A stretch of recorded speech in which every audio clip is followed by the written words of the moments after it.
Okay, so as of today, January 6th, 2025, I'm up to season 6, episode 6 of Grey's Anatomy, and I promise you I didn't know about George. Actually, there is one plot line that I definitely know a lot about despite having never watched the show, because whenever I'm like scrolling through TikTok or scrolling through like Facebook or whatever, I'll get clips of those two center orange guys in the middle.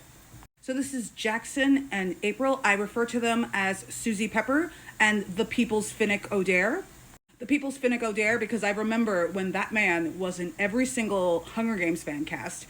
And the girl because I remember being a day one Glee fan and her showing up for one episode where she's like, "It's me, Suzy Pepper."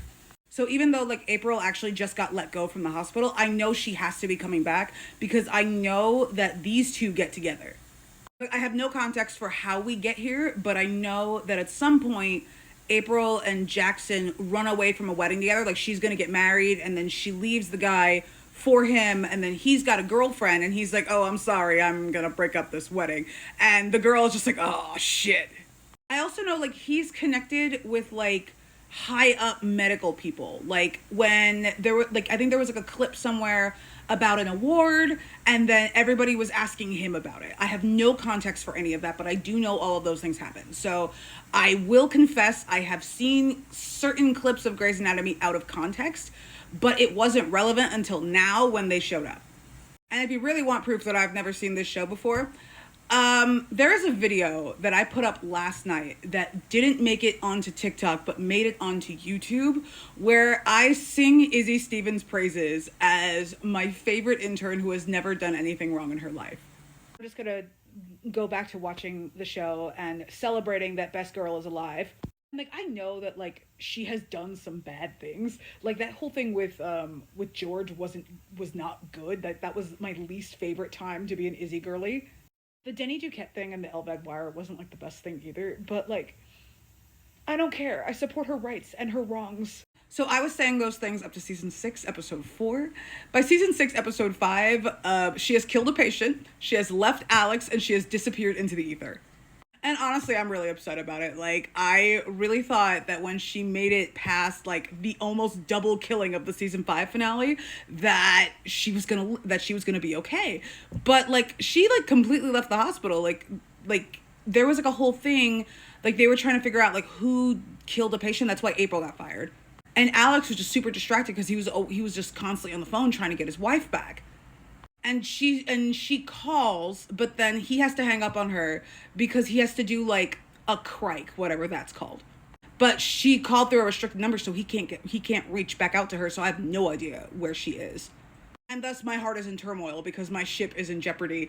But I gotta say, looking back on like the first four or so episodes of season 6, I think that he was really, really coddling her, and because he was really worried because like she died in his arms, which is like really understandable. But also like she wants to be back at work. She wants to feel like, you know, a normal person again. So it was just, they were just not compatible for that moment. But I just, oh, my babies. Why can't I ever have anything nice? This brings us to the whole thing with Ciel Grace and Mercy West, because Izzie got fired and left the show because of that guy, that orange guy on the far left, Charles. Like, he had, like, befriended her, and then he was just, like, bragging about, like, how he'd made her, like, his bitch. Meanwhile, like, he knew, like, she had, like, ridiculously serious cancer, taking the IL-2 and all of that. So I'm like, what the fuck? Like, you're talking about dunking on a cancer patient. Like, the fuck is wrong with you? Also, Lexi did something really, really mean to April. Like, there was a patient who, like, stole April's little diary, and Lexi started, like, quoting the diary back to her and then made April cry. And I didn't really have any feelings about April until that moment, because then Lexi, like, she gave the book back and she was just like, "I don't like you. I don't like this situation, but what I did to you was over the line."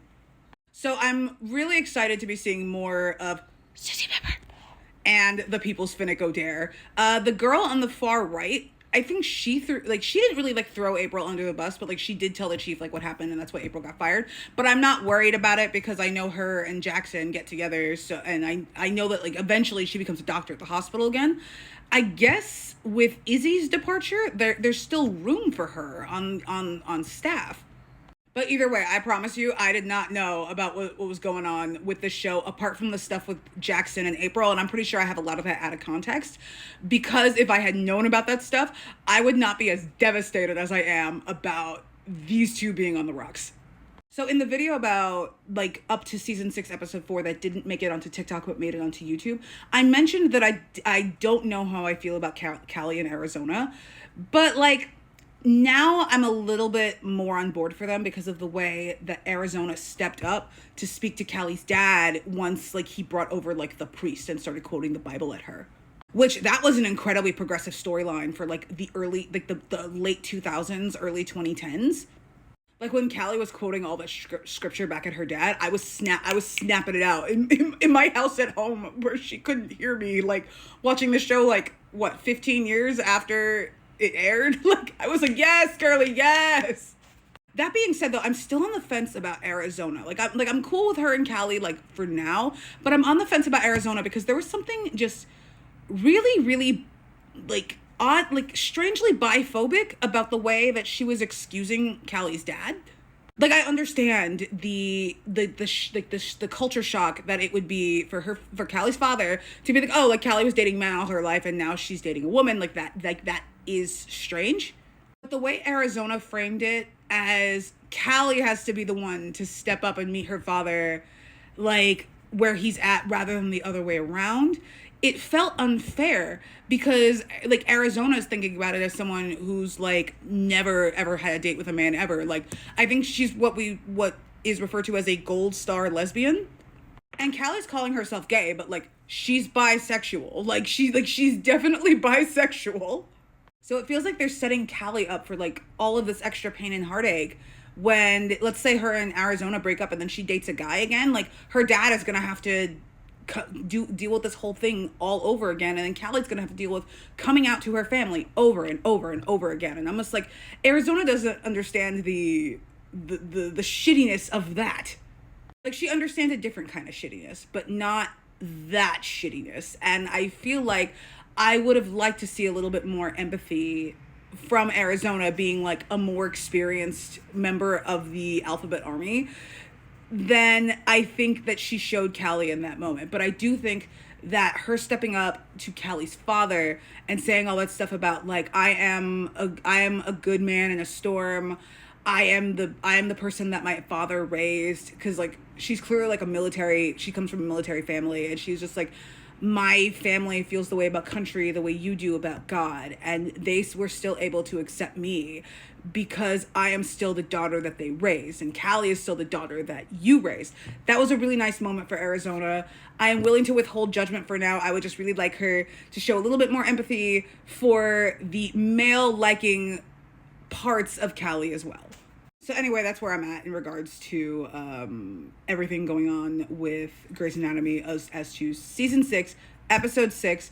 I'm hoping that these two eventually work it out. I really am, because I have been shipping them in some capacity since I was like 15 years old, because I did watch seasons 1, 2, and a little bit of 3 when I was a teenager as it was airing. So I've always known about these two and I've always loved them. So I am devastated if this is how it's gonna end, but hopefully she comes back. Hopefully we get to say goodbye to her at least. Anyway, that's it. Here I go off to make it towards this very scary season 6 finale that I've been hearing so much about, but without hearing anything about it at all.